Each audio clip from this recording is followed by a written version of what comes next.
यही है वो द्वार राधा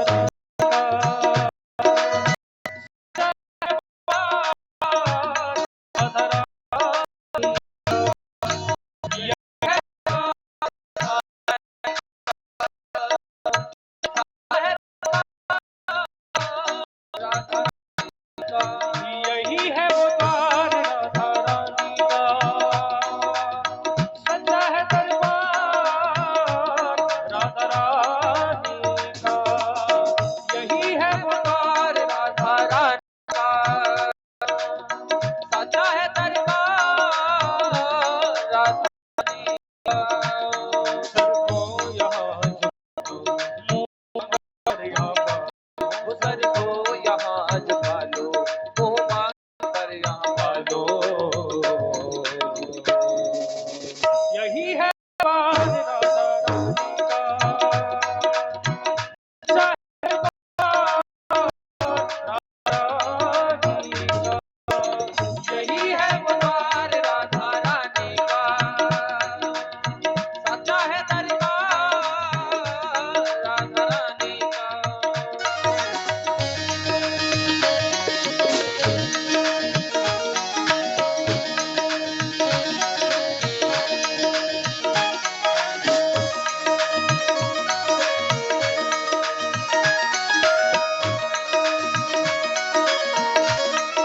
हरि बोल।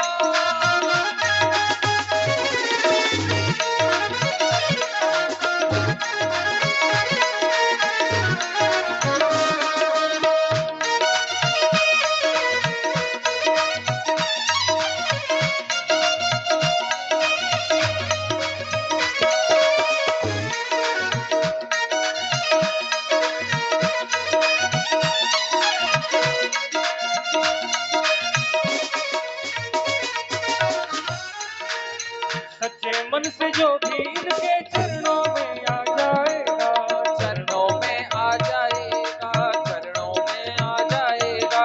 वो पाप कटेंगे उसके बरसाने जो जाएगा, बरसाने जो जाएगा, बरसाने जो जाएगा। वो पाप कटेंगे उसके बरसाने जो जाएगा, वो पाप कटेंगे उसके बरसाने जो जाएगा। राधे के दर्शन कर लो तुम झोली अपनी भर लो, राधे के दर्शन पालो तुम झोली अपनी भर लो।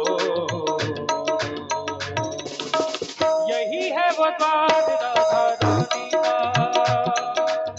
सच्चा है दरबार राधा रानी का। यही है वो द्वार राधा रानी का।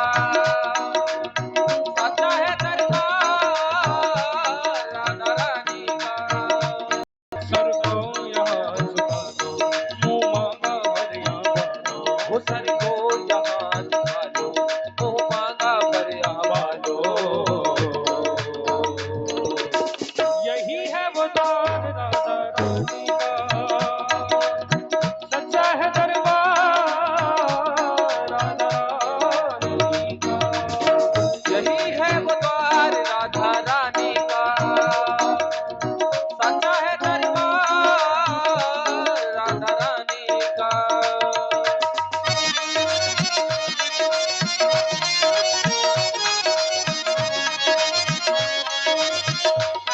श्री राधे।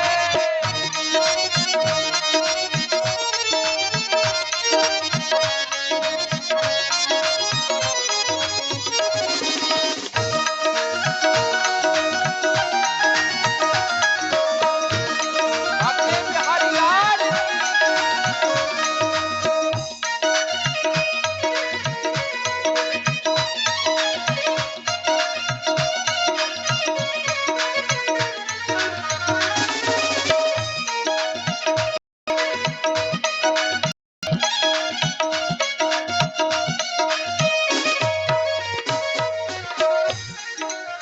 यही है वो ज्योत जिसका जग में उजाला है, जग में उजाला है, जग में उजाला है। ओ भूलों को राधा है, राधे जी का द्वारा है, राधे जी का द्वारा है, राधे जी का द्वारा है। श्री राधा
चाहे दरबार राधा रानी का राधा श्री राधा जीवन जीवन धन राधा राधा राधा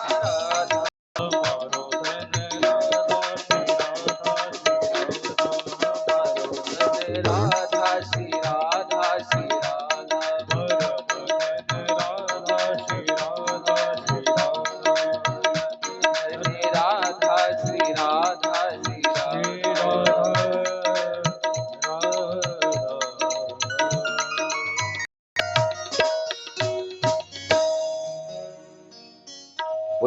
श्री बिहारी लाल की जय, सावरी सरकार की जय।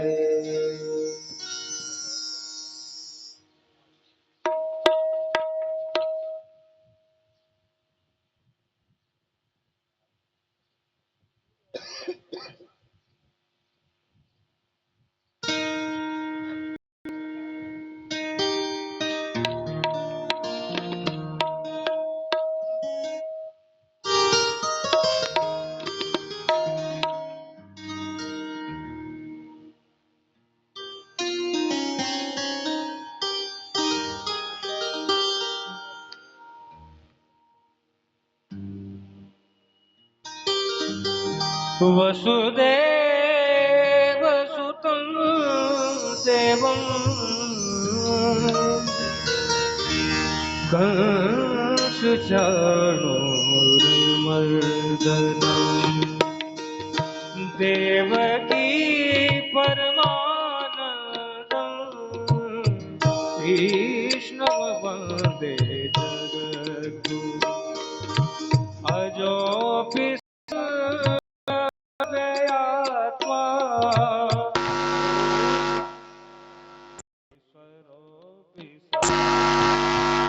प्रकृतिं स्वामधिष्ठाय स्वं सम्भवाम्यात्ममायया यदा यदा हि धर्मस्य ग्लानिर्भवति भारत अभ्युत्थानमधर्मस्य तदात्मानं सृजाम्यहम् परित्राणाय साधूनां विनाशाय च दुष्कृतां धर्म संस्थापनार्थाय भवामि युगे युगे कर्म कर्म च मे दिव्य मेवं यो वेत्ति तत्त्वतः त्यक्त्वा देहं पुनर्जन्म नैति मामेति सोऽर्जुन वीतराग भय क्रोधा मया मामुपाश्रिता बहवो ज्ञान तपसा पूतमवमानता वसुदेव सुतं देवं कंस देवकी परमानन्दं कृष्णं वन्दे जगद्गुरुं श्री राम जय राम जय जय राम श्री राम जय राम जय जय राम श्री राम जय राम जय जय राम श्री राम जय राम जय जय राम श्री राम जय राम जय जय राम श्री राम जय राम जय जय राम श्री राम जय राम जय जय राम श्री राम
ओम स्वस्ति न इंद्रो वृद्धस्रवाः स्वस्ति नः पूषा विश्ववेदाः स्वस्ति नस्तार्क्ष्यो नेमिः स्वस्ति नो बृहस्पतिर्दधातु प्रखरश्वामरुतः पृथ्वीमातरः सुभञ्जावानो विदथे भुजगमयः अग्निर्जिह्वामनवः सूरचक्षुषो विश्वेनो देवा अवसागमन्यः नारायणं पद्मभवं वसिष्ठम् अशक्तिं च तत्पुत्र पराशरं च व्यासं शुकं गौरवं महान्तम् अगोन्दयोगीन्द्रमथस्य शिष्यं श्रीशङ्कराचार्यमथास्य पद्म पादं च हस्तं मलकं च शिष्यं तं त्रोटकं वार्तिककारमन्यान् अस्मद्गुरून् सन्ततमानतोऽस्मि श्रुतिस्मृतिपुराणानाम् आलयं करुणालयं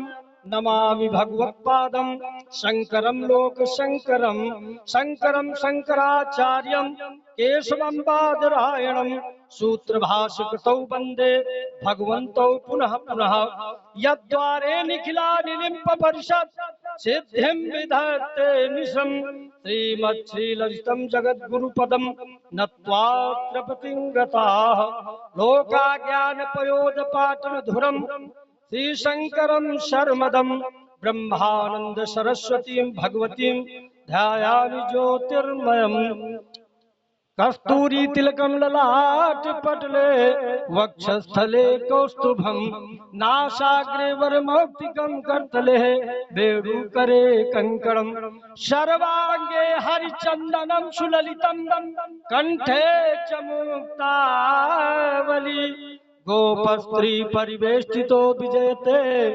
गोपाल चूड़ामणि।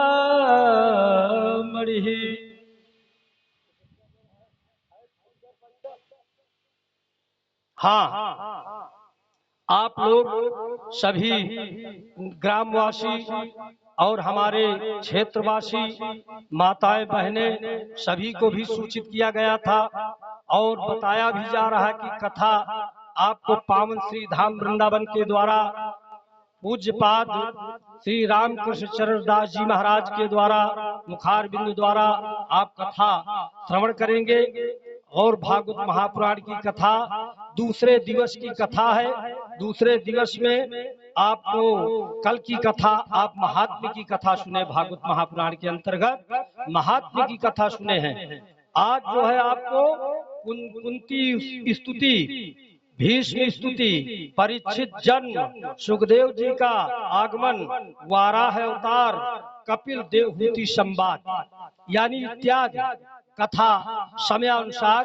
लेकिन ये कथा जो आज की 2 दिवस की कथा है और बहुत पावन कथा है, क्योंकि भगवान वहीं रहते हैं जहाँ पर भगवान का चिंतन होता हो और जो है उनका कथा होती हो, तो भगवान वहीं रहते हैं। आइए हमारे पूज्यपाद रामकृष्ण चरण दास जी महाराज जो श्री धाम वृंदावन से पधारे हुए हैं और उनके मुखारबिंद द्वारा आप कथा श्रवण करें, यही हमारा सबका सौभाग्य है। बोलो भागवत महापुराण की जय, श्री धाम वृंदावन बिहारी लाल की जय, भक्त और भगवान की जय, समस्त ग्राम देवी देवताओं की जय।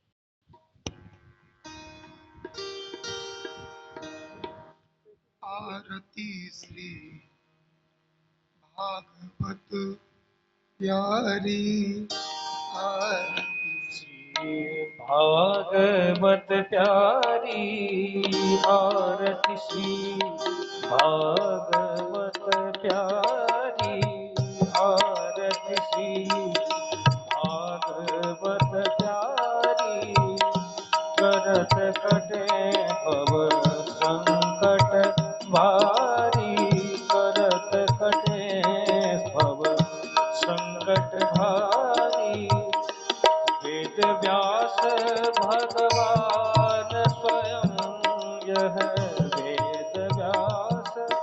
भगवान स्वयं यह परमहंस संहिता उचारी, परमहंस संहिता उचारी, गावत सुनत गुणत ताहि छिन, गावत सुनत गुणत ताहि छिन, ये बसत श्री कुंज बिहारी, आरती से भागवत प्यारी, आरती सी भागवत प्यारी। ओ श्री सुख मुनि महाराज रसिक वर, जिनकी जीवन प्राण आधारी, ध्याय परायण लीला गायन, विरचित ध्यान परायण लीला गायन, विचरत अवनि सुविचारी, आरती श्री भागवत प्यारी, कियो परीक्षित नृपारायण, सब ताप निवारी, सप्त दिवस हरि यश सुनाए के, सप्त दिवस हरि यश सुनाए के, दियों पर आए गोलोक मझारी, आरती श्री भागवत प्यारी, ज्ञान योग प्रेम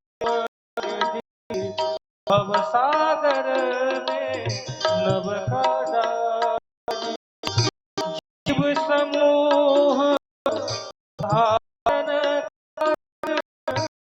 जीव समूह कारण प्रगट हो प्रभाधारी, आरती भगवत प्यारी, दीनन की दुख हरण करन सुख, की जो हितकारी, सरस माधुरी इष्ट हमारी, सरस माधुरी इष्ट हमारी, सब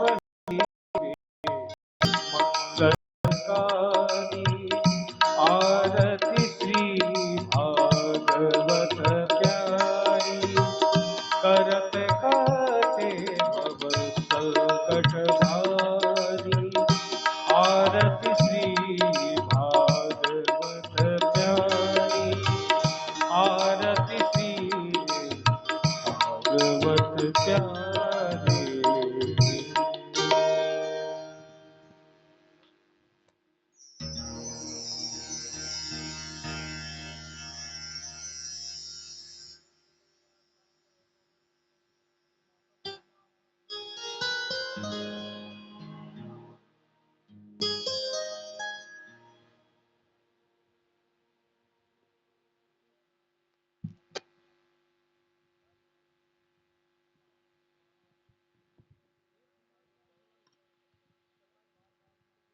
ओम जजनेनाजनमय जन्तदेवास्तानि धर्माणि प्रथमान्यासन्न तेहनागं महिमानः सचन्त तत्र पूर्वे साध्याः सन्ति देवाः कृष्णाय वासुदेवाय देवकी नन्दनाय च नन्दगोपकुमाराय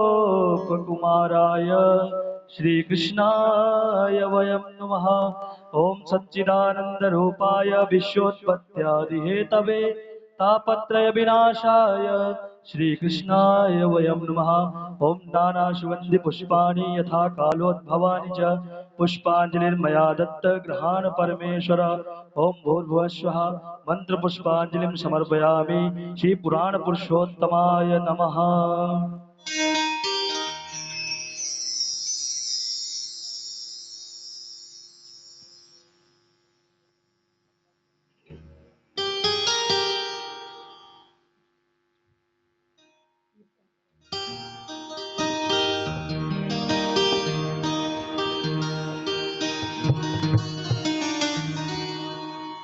मेरो राधा रमण गिरधारी गिरधारी श्याम बनवारी मेरो राधा रमण गिरधारी गिरधारी श्याम बनवारी मेरो राधा रमण गिरधारी गिरधारी श्याम बनवारी मेरो राधा रमण गिरधारी गिरधारी श्याम बनवारी गिरधारी श्याम बनवारी गिरधारी श्याम बनवारी गिरधारी श्याम बनवारी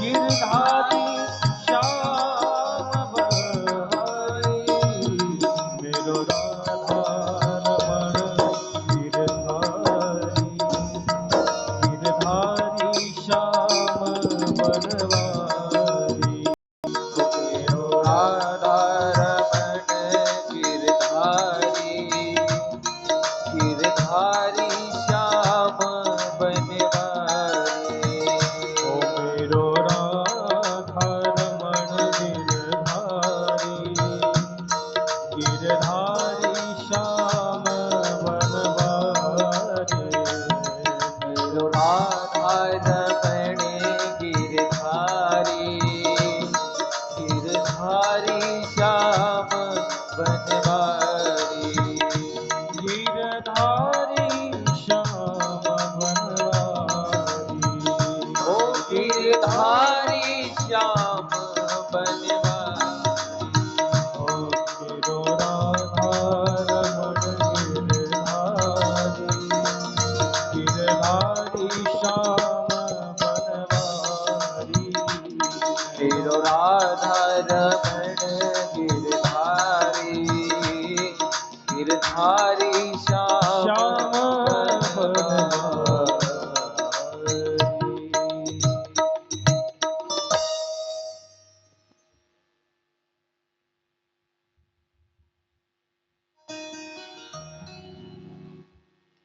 नमस्तस्मै भगवते कृष्णाय अकुण्ठमेधसे राधा अदर सुधा सिन्धौ नमो नित्यविहार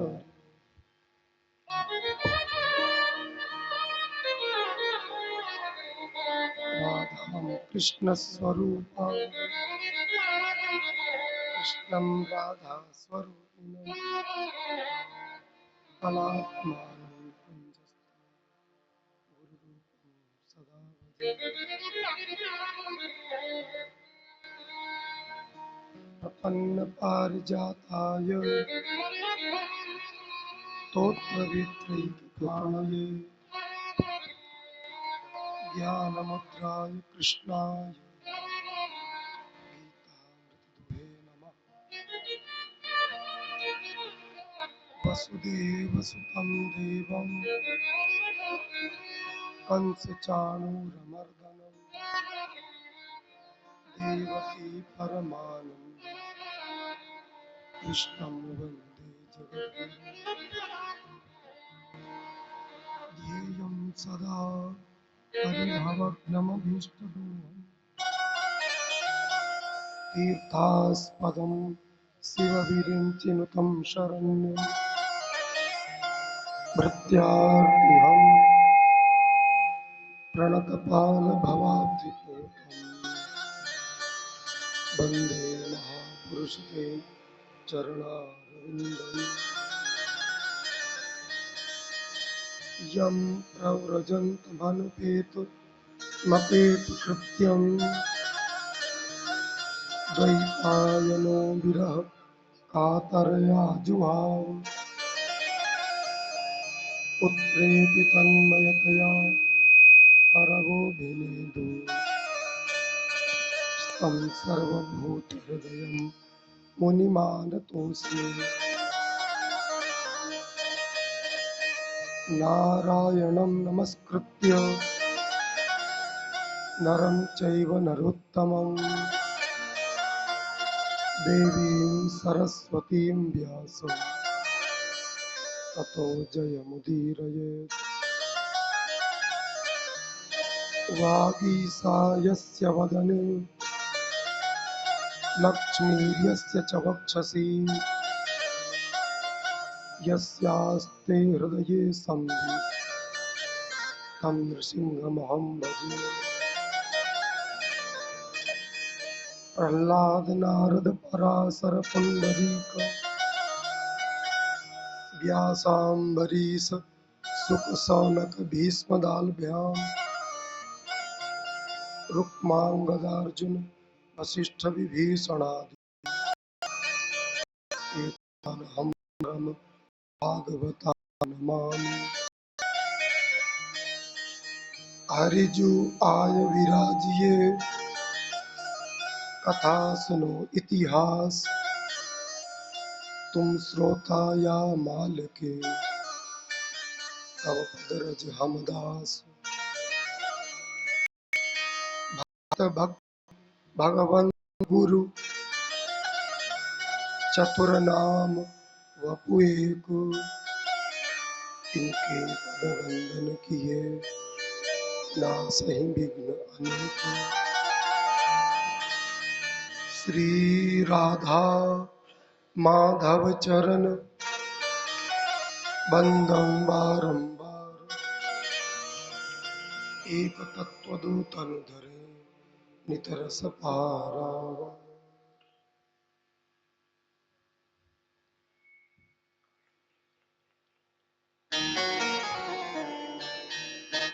परमाराध्य भक्तवांछा कल्पतरु दीनबंधु अकारण करुणा सिंधु भगवान ब्रजेंद्र नंदन एवं उनकी अभिन्न स्वरूपा प्रणत वत्सला करुणामयी श्री राधा रानी के चरण कमलों में साष्टांग प्रणिपात करते हुए तथा भगवत प्रेमी परम वंदनीय प्रातस्मरणीय परम श्रद्धेय पूज्य श्री स्वामी जी महाराज के चरण कमलों में साष्टांग प्रणिपात करते हुए तथा अनंत कोटि संत महापुरुष भगवत प्रेम सिंधु रसारणों में निमग्न सभी संत महापुरुष के चरण कमलों में बारंबार प्रणिपात करते हुए अपने जीवन की अमूल्य क्षणों को सार्थक करने की दृष्टि से हम लोग श्रीमद् भागवत कथा की चर्चा करने जा रहे हैं तथा भगवत प्रेमी श्रोता वृंद एवं श्रद्धामयी माताएं बहनें सबका यथा योग्य अभिनंदन करते हुए हम लोग श्रीमद् भागवत कथा आरंभ करने जा रहे हैं।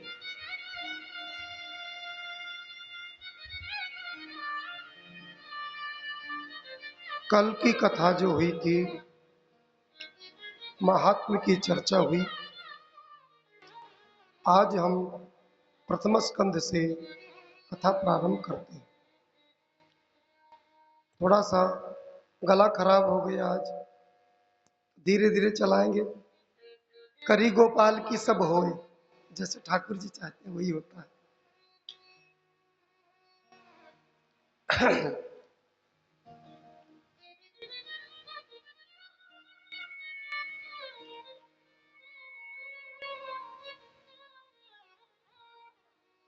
श्रीमद् भागवत प्रथम स्कंध, इसका नाम है अधिकारी स्कंध। अधिकारी का मतलब है, श्रीमद् भागवत के अधिकारी कौन है? अधिकारी हैं श्री परीक्षित जी महाराज, श्री सूत सौनकादि ऋषिगण, वेद व्यास जी महाराज, कुंती जी, पितामह भीष्म जी। इस स्कंध में मुख्यतया इन्हीं की कथा का वर्णन है। अब इसी अधिकारी स्कंध से हम लोग आरंभ करते हैं।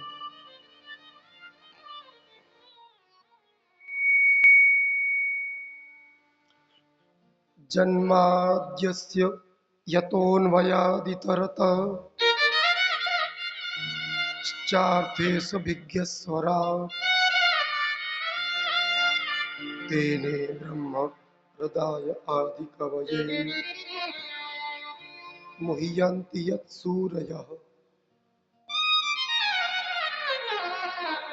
तेजो वारिमृदां यथा विनिमयो यत्र त्रिसर्गो मृषा धाम्ना स्वेन सदा निरस्तकुहकम् सत्यं परं धीमहि धर्मः प्रोज्झितकैतवोऽत्र परमो निर्भसराणां सताम् वेद्यं वास्तवमत्र वस्तु शिवदम् तापत्रयोन्मूलनम्। श्रीमद्भागवते महामुनिकृते किं वा परैरीश्वरः सद्यो हृद्यवरुध्यते त्रिकृतिभिः शुश्रूषुभिस्ते तत्क्षणात्।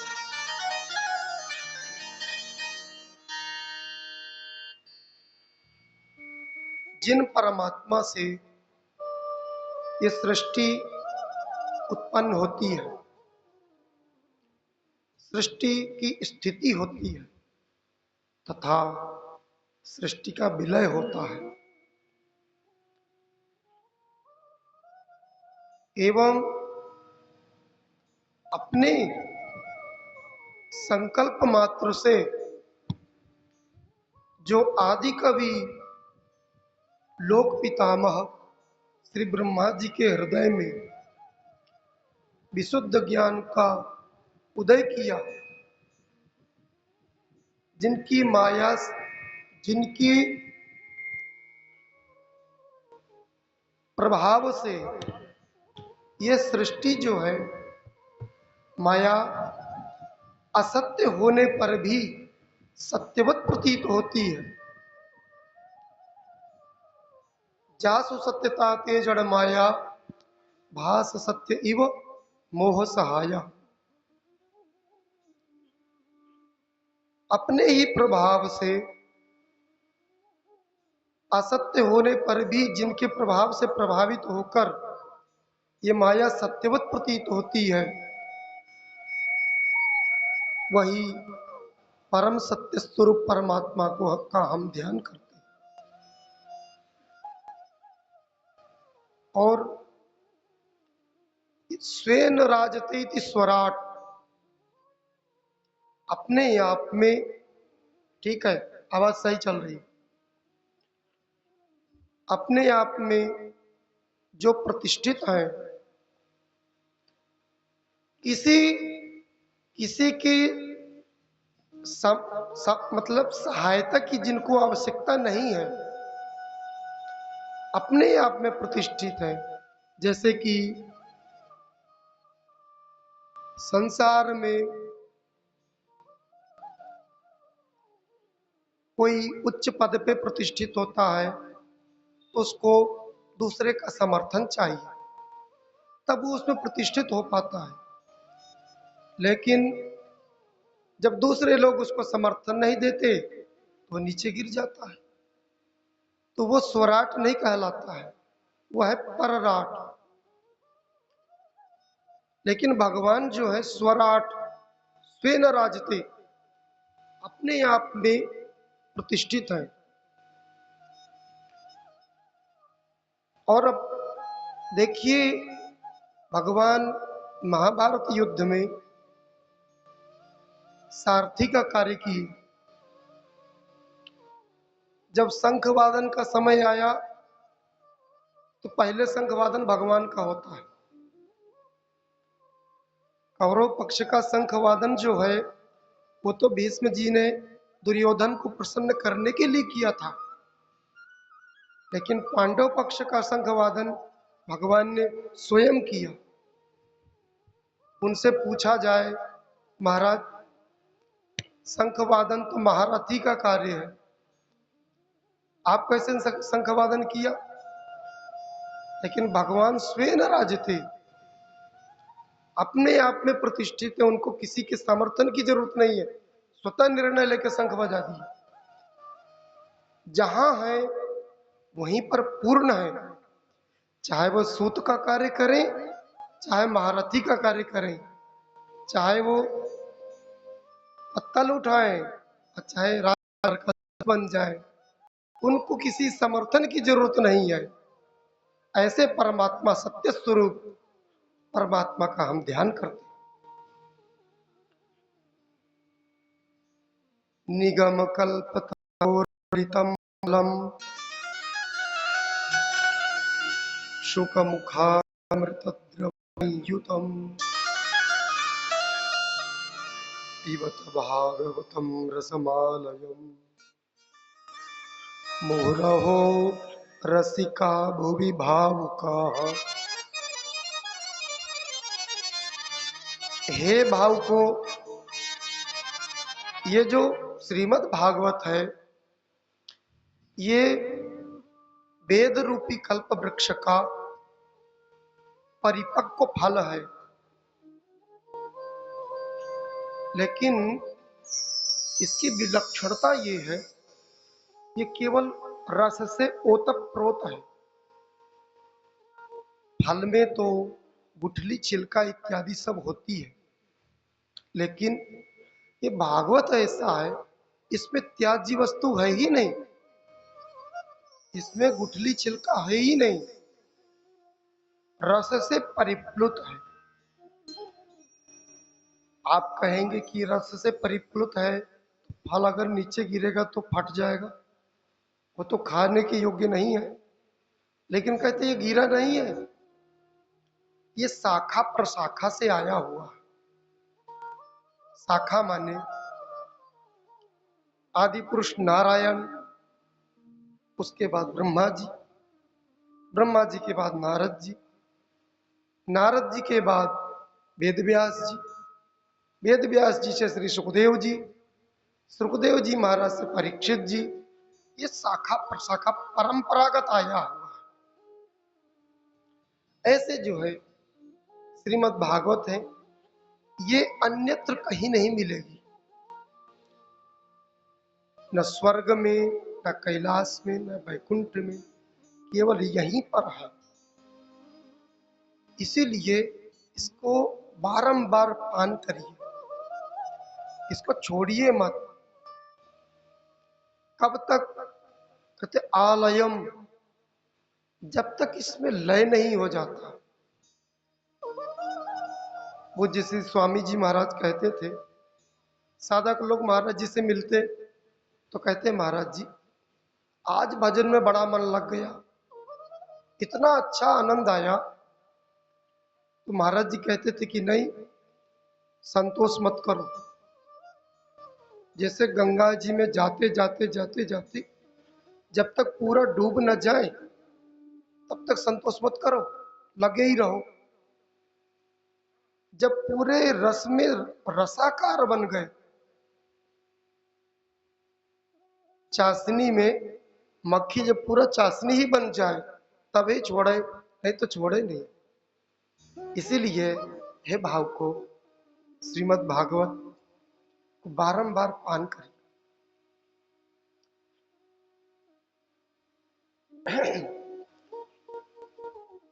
भगवत कृपा कितनी विचित्र है। अभी तो आवाज आ ही नहीं रही थी, अब आवाज ठीक हो गई।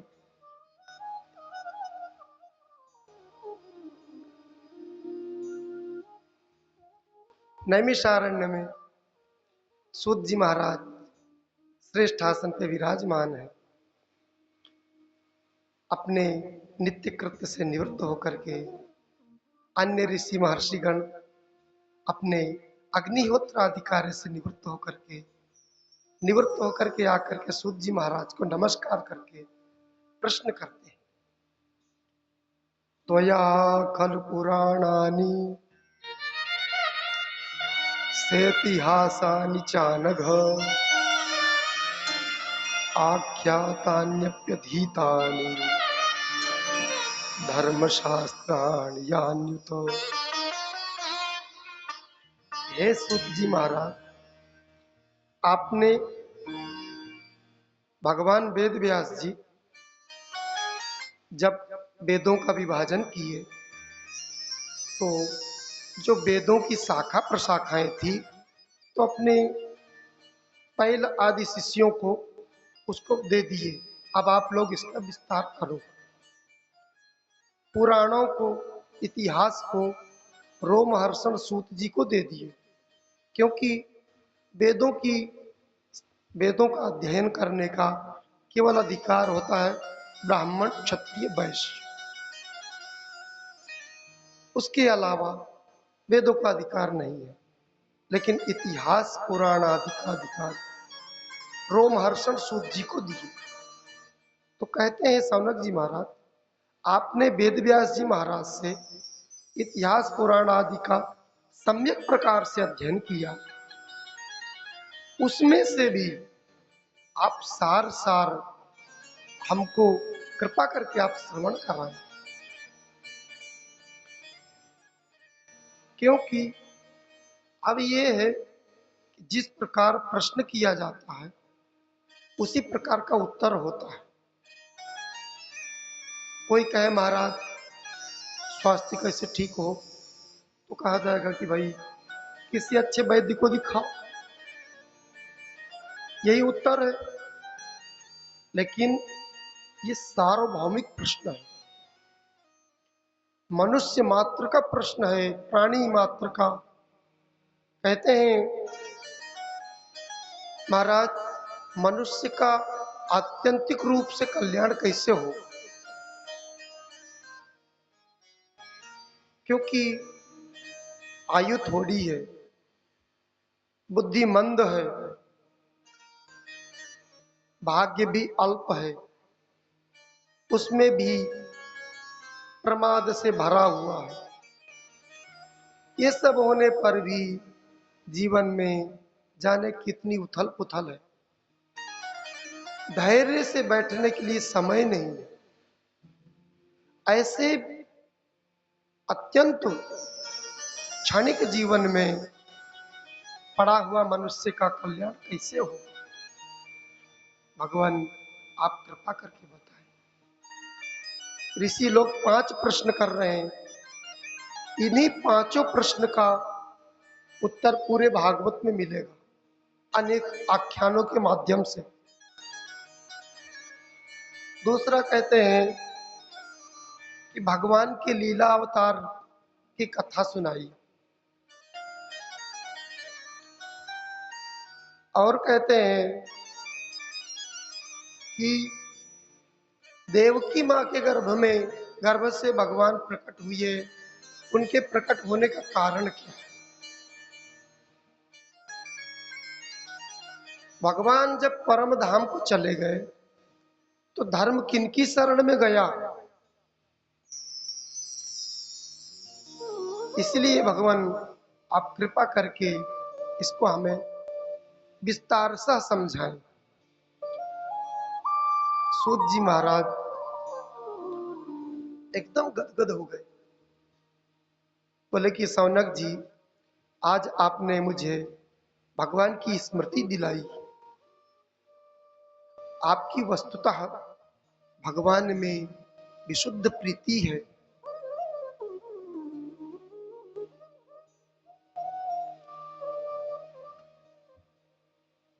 इसीलिए आपने ऐसा प्राणी मात्र के सम्मत ये प्रश्न किया। मैं आपको अपने गुरुजनों के श्रीमुख से जो अध्ययन ग्रहण किया है उसको मैं यथामति आपको सुनाऊंगा।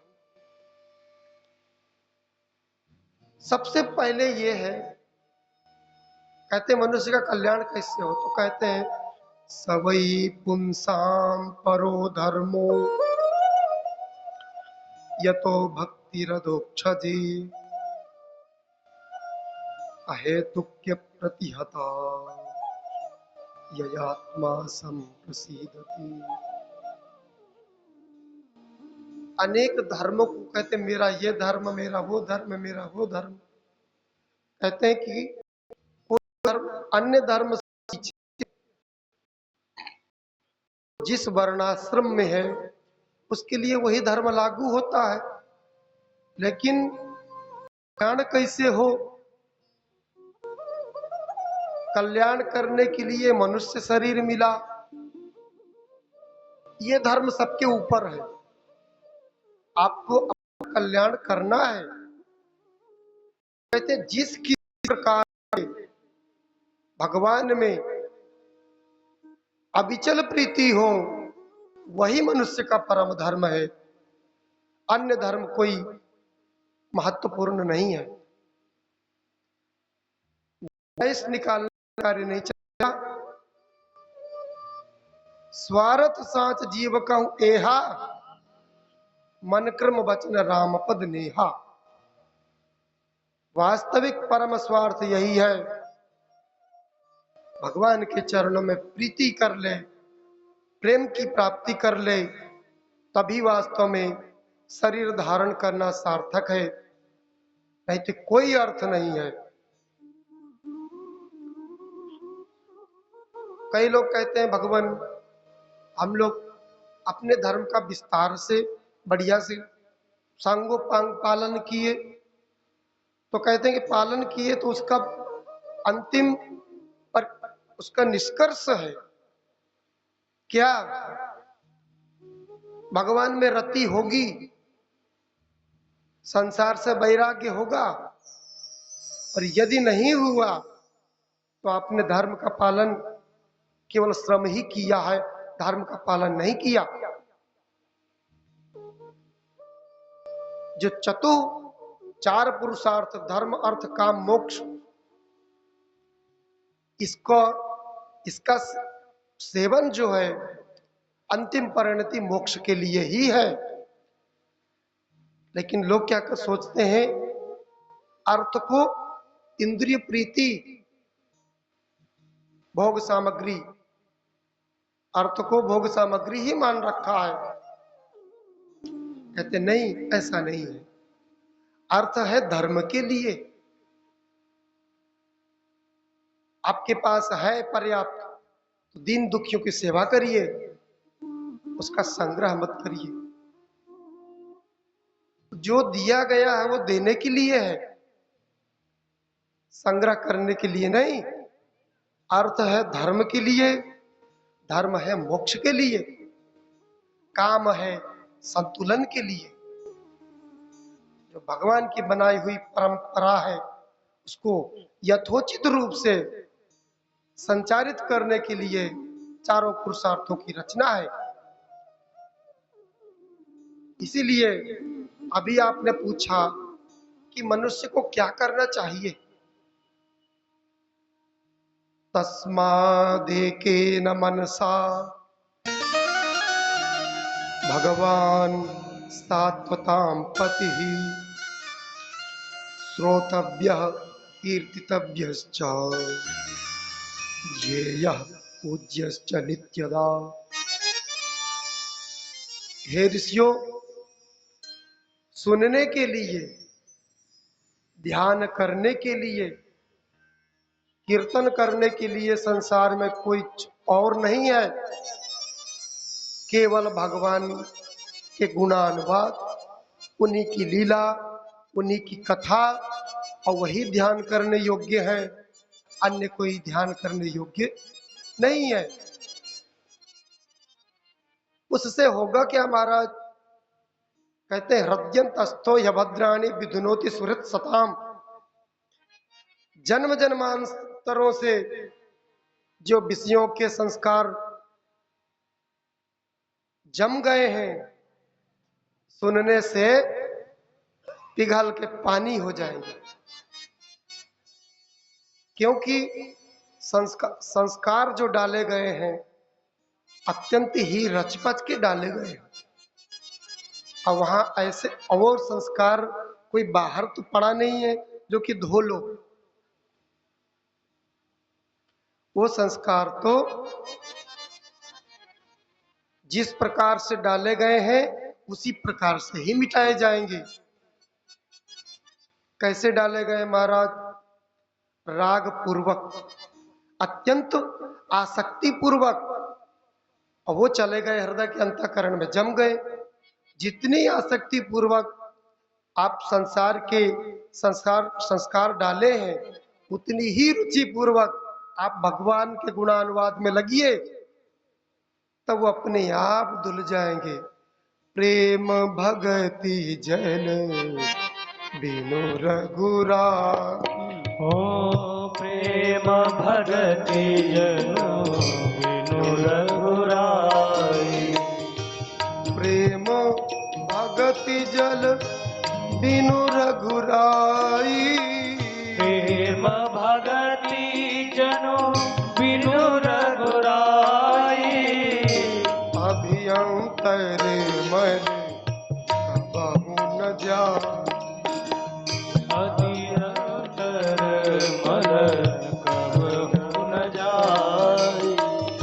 अभ्यंतर मन कबहु न जाय। अभ्यंतर मन कबहु न जाय। जब रुचि पूर्वक अत्यंत ही द्रवीभूत हृदय से कथा श्रवण करेंगे, तो जितने जीवन के अभद्र हैं, अमंगल, सब धुल के एकदम नष्ट हो जाएंगे, भस्मसात हो जाएंगे। भस्म नहीं, भस्मसात। भस्मसात का मतलब है कोई जलाएंगे तो कोयला बचेगा, राख बचेगा, लेकिन भस्मसात होने पर न राख बचेगा न कोयला बचेगा। विशुद्ध जिस प्रकार से आप भगवत चरणों से निकले थे, पुनः आप अपने स्थान पर प्रतिष्ठित हो जाएंगे। सारे हृदय की ग्रंथि को भेदन हो जाएगा, जितने कर्म के संस्कार सब नष्ट हो जाएंगे। इसीलिए आप ऐसा कौन आत्मघाती पुरुष है जो भगवान के चरणों में रति नहीं करेगा? जो न तरे भव सागर नर समाज अस पाई, सो कृत निंदक मौद मती आत्माहन गति जाय। आत्मघाती को छोड़कर ऐसा कौन है जो भगवान की कथा में प्रीति नहीं करेगा? इसलिए है ऋषियों, मनुष्य का यही है अंतिम निष्कर्ष, प्रभु के चरणों में प्रीति करे, उनकी लीला कथा में अत्यंत ही आसक्त होकर के डूब जाए। जितने कर्तव्य कर्म है, कर्म धर्म है, सबका अंतिम परिणति यही है, भगवान के चरणों में समर्पण कर दो। तुम ही निवेदित भोजन करही, प्रभु प्रसाद पटभूषण धरही। श्री कृष्ण चरणारविंदों में अर्पण करो, जीवन सार्थक हो जाएगा। शौनक जी महाराज अपने गुरुदेव सूत जी महाराज अपने गुरुदेव श्री सुखदेव जी महाराज का ध्यान करते हैं। ध्यान करते हैं, क्या कहते हैं? यम प्रव्रजन्तमनुपेत अपेत कृत्यम द्वैपायनो विरह कातर आजुहाव पुत्रेति तन्मयतया तरवोभिनेदु तं सर्वभूत हृदयं मुनिमानतोऽस्मि।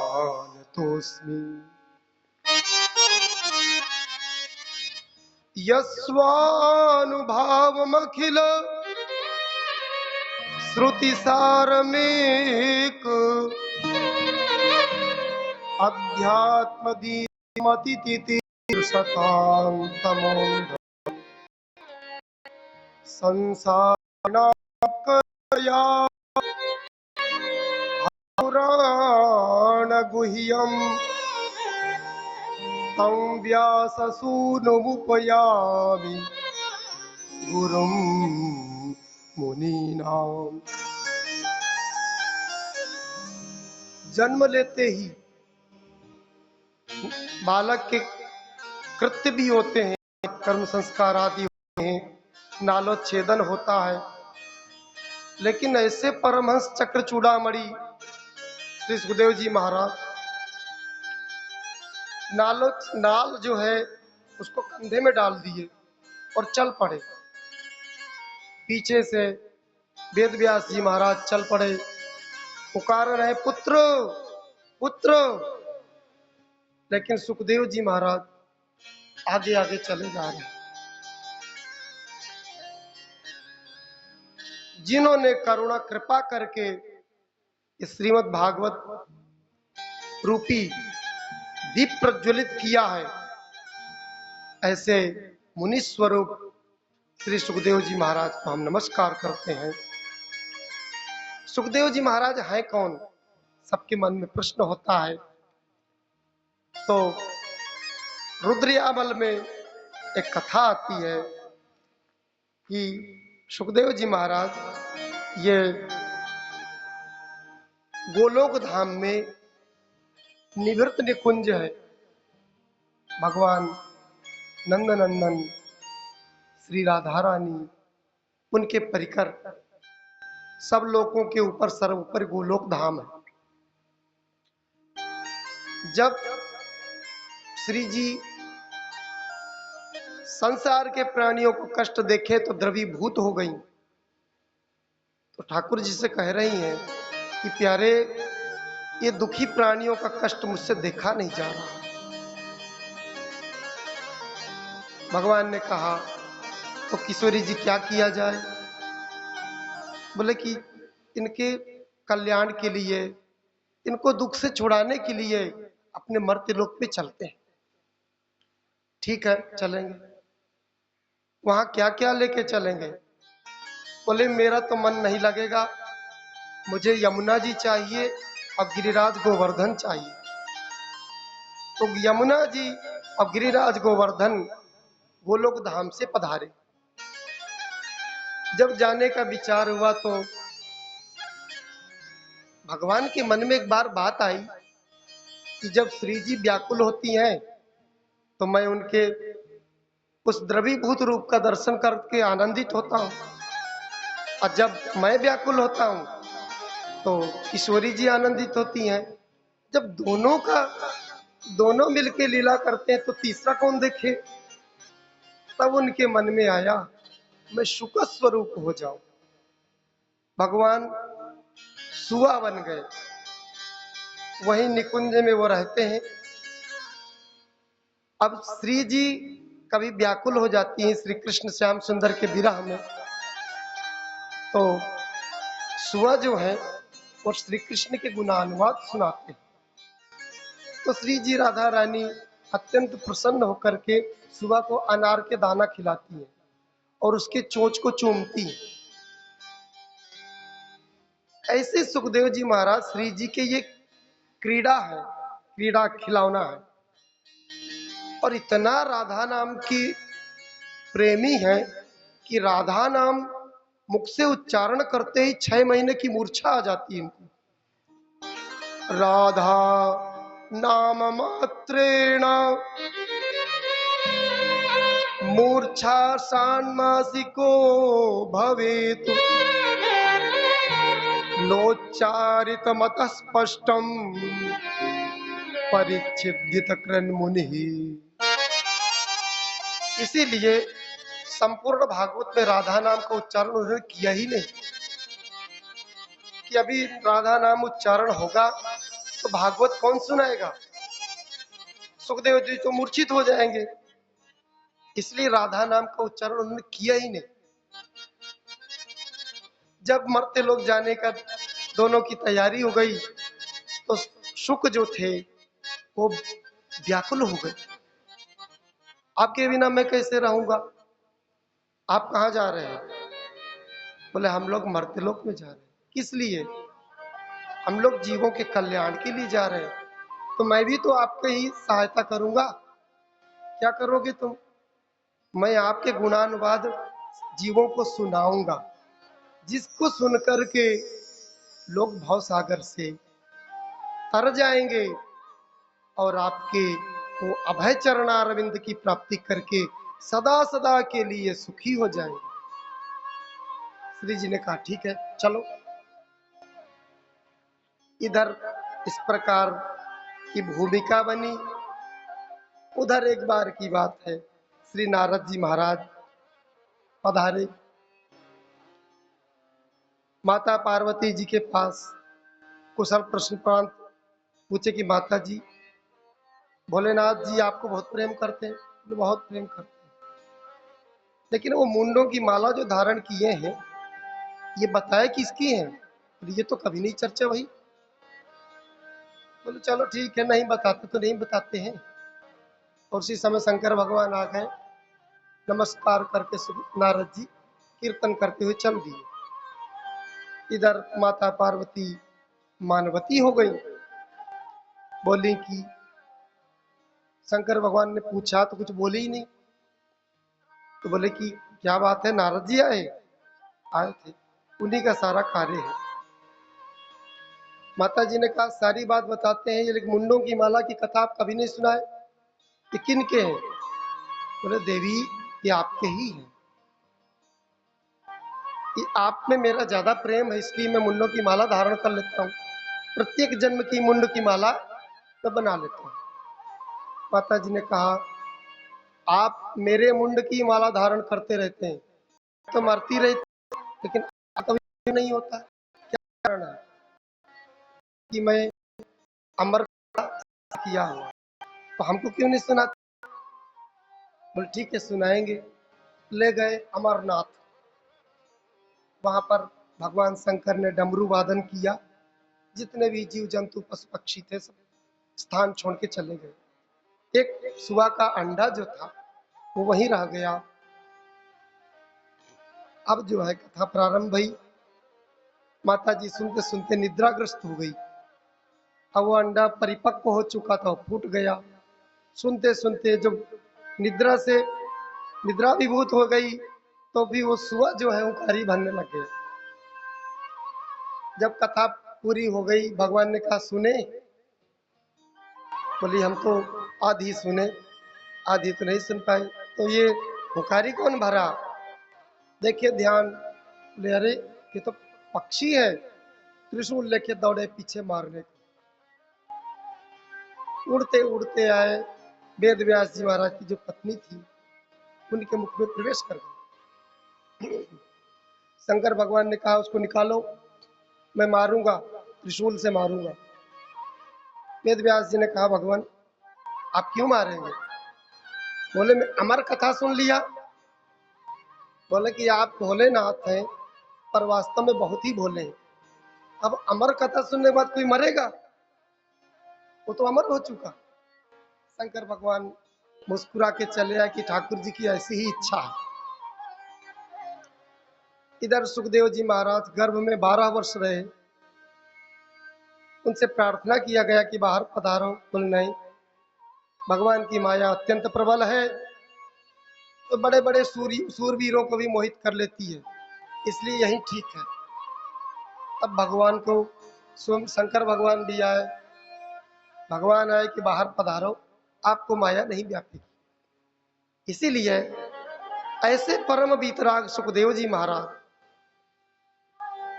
जन्म से ही चले गए वन को जैसे चले गए तो वहां पीछे से वेद व्यास जी महाराज की विरह हुआ कि साक्षात भगवदावतार हैं, यदि यहाँ रहते तो इनका संग करके मैं भगवत चर्चा करके सत्संग को प्राप्त होता तो मैं बड़ी सुखी होता। लेकिन ये जा रहे हैं, क्या करूं? और मेरे पास एक परम निधि है श्रीमद् भागवत, उसका अधिकारी तो एकमात्र यही है। अब ये तो चला गया, अब किसको दूंगा? इसलिए वेदव्यास जी महाराज पुत्र पुत्र उच्चारण किया। फिर जब ये ध्वनि पुत्र की ध्वनि हुई तो वृक्षों से वो प्रतिध्वनि भई, अपने आप को प्राणी मात्र में एकात्मता का अनुभव करने लग गए सुखदेव जी महाराज। ऐसे मुनि स्वरूप को मैं नमस्कार करता हूं। सुखदेव जी महाराज का चरित्र सुनाए, इसके बाद भगवान के 24 अवतारों की कथा कहते हैं। जो आदि पुरुष नारायण है, नार कहते हैं जल को, जल में जिनका निवास रहा हो, जिनका निवास हो, उनको कहते हैं नारायण। रामायण, रामायण जिन राम जी का जिसमें चरित्र का वर्णन हो, निवास हो, उसको रामायण कहते हैं। ऐसे ही नारायण, जल में जिनका निवास हो, उनको कहते हैं नारायण। आदि पुरुष भगवान नारायण विराट स्वरूप से अनेक अवतार होते ही रहते हैं। जैसे बड़े सरोवर से छोटे छोटे झरने निकलते रहते हैं, ऐसे ही विराट भगवान के अंश से अनेक अवतार होते रहते हैं।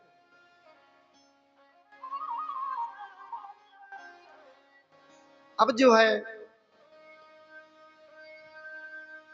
सूत जी महाराज कहते हैं कि वेद व्यास जी महाराज श्रीमद् भागवत का जब प्रारंभ किए तो उसकी भूमिका कहते हैं कि वेद व्यास जी महाराज जैसे जैसे समय को देखा वैसे वैसे ही देखे, थोड़ी आयु है, वेदों का अध्ययन करना अत्यंत कठिन है, वेदों के रहस्यों को समझना अत्यंत कठिन है।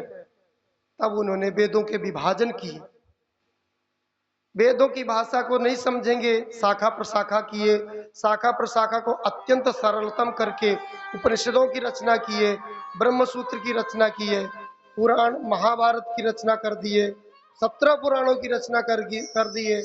लेकिन हृदय में अभी भी सम्यक प्रकार से संतोष का अनुभव नहीं हुआ। अग्निहोत्रादि से निवृत्त होकर के प्रातः काल संध्या वंदन करके सरस्वती के तट पर बैठे विचार कर रहे, क्या करूं? उसी समय परम भागवत श्री नारद जी महाराज पधारते।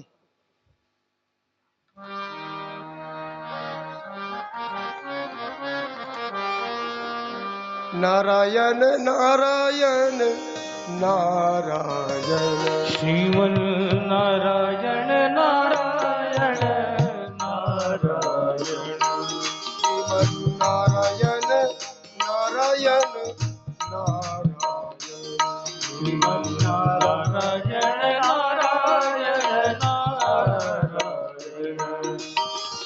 नारायण नारायण नारायण,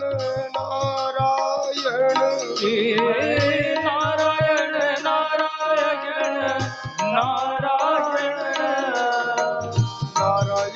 नारायण,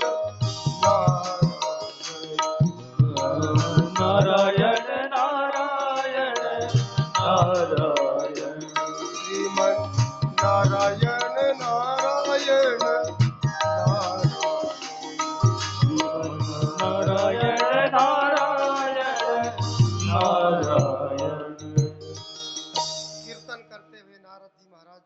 पधारे। व्यास जी अपने आसन से उठकर नारद जी महाराज को नमस्कार किए, पाद्य अर्घ्य आदि के द्वारा उनका पूजन किए, श्रेष्ठ आसन पे विराजमान किए।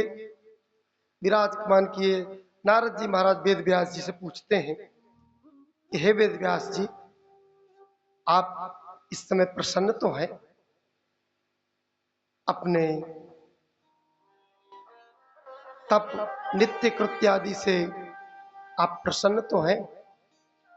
वेद व्यास जी महाराज के मस्तक पे चिंता की रेखाएं थी। उन्होंने कहा, हे देवर्षि, संसार प्राणियों के कल्याण के निमित्त मैंने वेदों का विभाजन किया, 17 पुराणों की रचना की, महाभारत की रचना की, ब्रह्मसूत्र इत्यादि की रचना की, तथापि मेरा मन अभी संतोष को प्राप्त नहीं हो रहा। तो नारद जी महाराज कहते हैं, हे वेद व्यास जी, भवतानुदित प्रायम यशो भगवतो मलम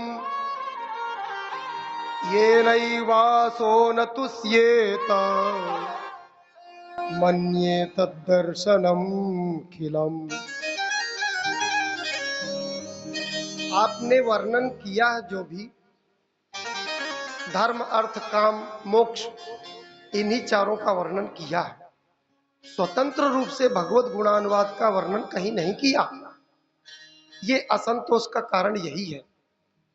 कहीं किया भी है वर्णन तो प्रासंगिक वर्णन किया आया है, इसलिए आपके असंतोष का कारण यही है। इसलिए हे वेद व्यास जी, मैं तो ऐसा मानता हूं, कितना ही काव्य अलंकार छंदबद्ध क्यों ना हो, यदि भगवत गुणानुवाद से युक्त नहीं है तो परमहंस जो भक्त लोग हैं उसमें रमण नहीं करते। वो ऐसे ही है जैसे बायस तीर्थ।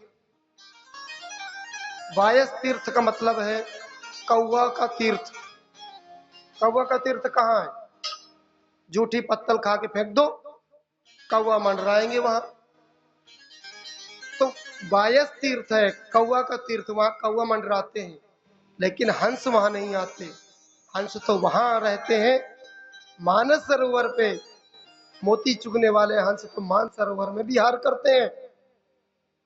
और वाणी में कितना ही काव्य अलंकार छंद प्रबंध क्यों ना हो, भले ही नहीं हो, लेकिन वही वास्तव में श्रवणीय है, कीर्तनीय है। अन्यथा सब बायस तीर्थ के समान ही है। इसलिए वेद व्यास जी, कितना ही निष्काम कर्म हो, निष्काम कर्म कल्याण करने वाला होता है, लेकिन नैष्कर्म्यप्यच्युत भाव वर्जितम न शोभते ज्ञानमलम निरंजनम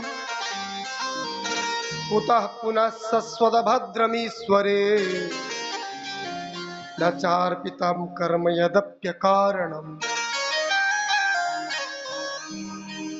निष्काम कर्म क्यों ना हो, लेकिन भगवान के गुणानुवाद नहीं है तो न शोभते, वो भी शोभा नहीं पाता। इसलिए वेद व्यास जी, आप स्वतंत्र रूप से भगवान के गुणानुवाद का वर्णन करें, क्योंकि गुणानुवाद का वर्णन करने का क्या प्रभाव है मैं जानता हूं। नारद जी कह रहे हैं, महाराज क्या जानते हैं बताइए? कहते इसके पहले कल्प में कान्यकुब्ज देश में, जिसको आज कन्नौज कहते हैं, एक मैं दासी के यहाँ जन्म हुआ मेरा। वहां पर एक ब्राह्मण देवता थे, उनके यहाँ संतों का आगमन हुआ। चातुर्मास वहां उन्होंने निवास किया। तो मेरी माँ जो है उन ब्राह्मणों के यहाँ सेवा करती थी। तो मेरे को भी माँ सेवा करती तो मैं भी पीछे पीछे संतों की सेवा करता था। कमंडल उठा करके उनको कुछ दे दे, जल भर देता, आसन उठा देता, पीछे पीछे करता तो संतों के मन में मेरे प्रति करुणा उमड़ आई। अहम पुरातीत भवम भवम मुने दास्यास्तु कस्याश्चन वेदवादिनां निरूपितो बालक एव योगिनां शुश्रूषणे प्रावृषि निर्विक्षताम्। संत लोग समदर्शी होते हैं, लेकिन मेरे को छोटा सा देख के पीछे पीछे आसन उठा रहा हूं, कभी कुछ कर रहा हूं। संत लोग, अब बच्चे तो खेलने में बड़ा मन लगता है, लेकिन मैं बड़ा दांत था, संयमी, खेल कूद में नहीं करता। संत लोग जब पा लेते तो हाथ जोड़ के कहता महाराज मैं भी पालूं।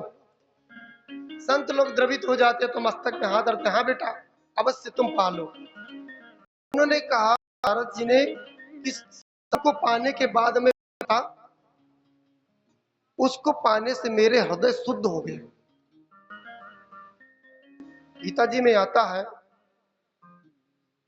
भुंजते ते तो घम पापा ये पचंत्यात्म कारणात। जो दूसरों को देके खिलाकर जो खाता है उसके सारे पाप नष्ट हो जाते हैं, और जो अकेले खाता है वो अपने पाप का ही भक्षण करता है। इसीलिए उसको पाने से मेरा हृदय शुद्ध हो गया। घर में माताएं लोग हैं, सबको खिलाने के बाद जो बचता पा लेते हैं, लेकिन हृदय में कितनी शीतलता होती है। दूसरों को देने के बाद जो ग्रहण किया जाता है उसमें किसी का अधिकार नहीं रहता है, वो शुद्ध होता है। भले सूखी रोटी हो, लेकिन उससे सारे पाप धुल जाते हैं। इसलिए नारद जी ने कहा मेरा हृदय शुद्ध हो गया। अब मैं इस प्रकार चातुर्मास बीता, संत लोग जाने लग गए तो मैं फुट फुट के रोने लग गया। संतों ने कहा बेटा रो मत, तुम भगवान का नाम जपा कर, और भगवान का ध्यान बता दिया। संत लोग चले गए, लेकिन समय बीतता गया। एक दिन की बात है, माँ कहीं दूध दूने के लिए रात्रि को जा रही थी तो सर्प के ऊपर पैर पड़ गया, सर्प ने डस लिया तो उनकी मृत्यु हो गई।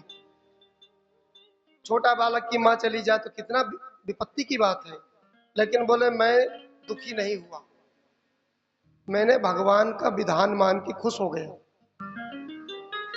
भलू छई भांजी जंजाल सुखे भजेनु श्री गोपाल।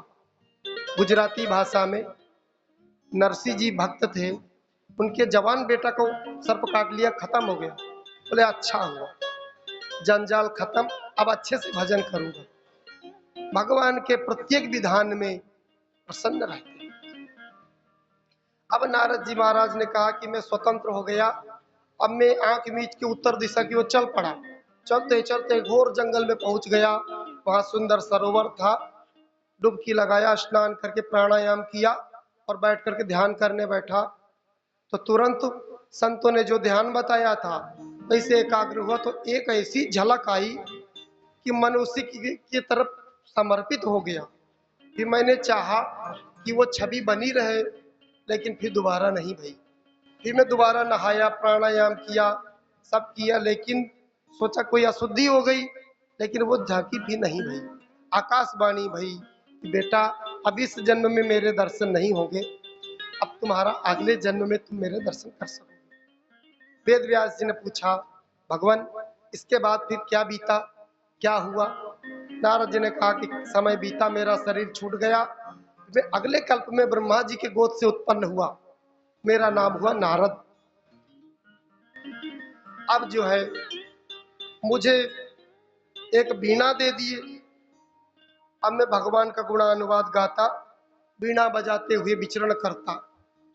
देवदत्तामिमां वीणां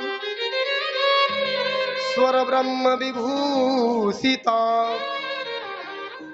मूर्छयित्वा हरिकथा गायमानश्चराम्यहम्। जैसे ही मैं बीणा में मूर्छना लेता, उसकी मीड खींचता और नाम संकीर्तन शुरू कर देता, तो भगवान बुलाए हुए की तरफ प्रकट हो जाते। इसीलिए भगवान के गुणानुवाद का क्या प्रभाव है? वेद व्यास जी, मेरे को देखो, आज निस्संग होकर के बीणा लिए घूमता रहता हूं, संसार का कल्याण करता रहता हूं, न कोई दुख न कोई अशांति। ये गुणानुवाद का प्रभाव है। अगर दुख अशांति से छूटना हो तो आप सब लोग भी गुणानुवाद में लग जाइए। हे वेद व्यास जी, अब आप जो है स्वतंत्र रूप से भगवान का गुणानुवाद करें। इस प्रकार नारद जी वेद व्यास जी को प्रेरणा देके जैसे आए थे वैसे ही नाम संकीर्तन करते हुए परम धाम को चले गए। इधर वेद व्यास जी महाराज समाधि में बैठ करके क्या देख रहे हैं कि ये जीव कहां पड़ा हुआ है, ये कैसे छूटे, क्या करे। तो तीन चीज का उनको दर्शन हुआ, एक जीव, एक माया, एक परमात्मा। जीव माया में पड़ा हुआ है, छूटने का उपाय परमात्मा की शरणागति। अब जो है वेद व्यास जी महाराज वर्णन करते हैं। सौनक जी महाराज प्रश्न किए कि भगवान, ये भगवान के गुणानुवाद सुखदेव जी जैसे महापुरुष परम वीतराग हैं, उनको तो निर्गुण ब्रह्म में ध्यान में प्रतिष्ठित रहते, वो कैसे भागवत सुने, आए कैसे? कहते हैं कि ध्यान में निमग्न रहते थे, लेकिन कितना ही ध्यान में निमग्न रहे, भगवान के गुणानुवाद ही ऐसे हैं कि निर्गुण ब्रह्म में प्रतिष्ठित होने पर भी बरबस खींचे चले आते हैं। कैसे? सहज विराग रूप मन मोह, सहज विराग रूप मन मोह, सहज विराग रूप मन मोरा, सहज विराग रूप मन मोरा, पतित होत जीवी छंद चकोरा, गीत हो जिमे चंद्र चकोरा, नहीं बिलोकत अति अनुरागा, नहीं विलोकत अति अनुरागा, परवश ब्रह्म सुख ही मन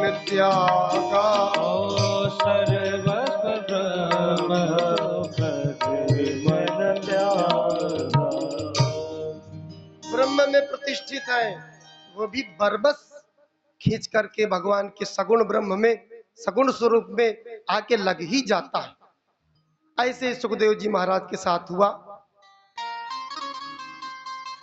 वेद व्यास जी महाराज ने शिष्यों को 2 श्लोक पढ़ा के बड़ों को भेज दिए समिधा लेने के लिए।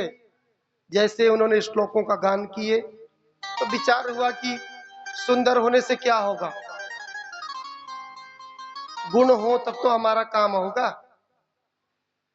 तो जब गुण उन्होंने गाया, अहो बकीयम स्तन कालकूटम जिघांसया पाय यदप्य साध्वी, लेभे गतिं धात्रिचितां ततोन्यम कं वा दयालुं शरणं ब्रजेम। जब गुण सुने तो गुफा से बाहर आए, बोले ये कहाँ से पढ़े आपने? बोले हमारे गुरुदेव ने हमको पढ़ाया।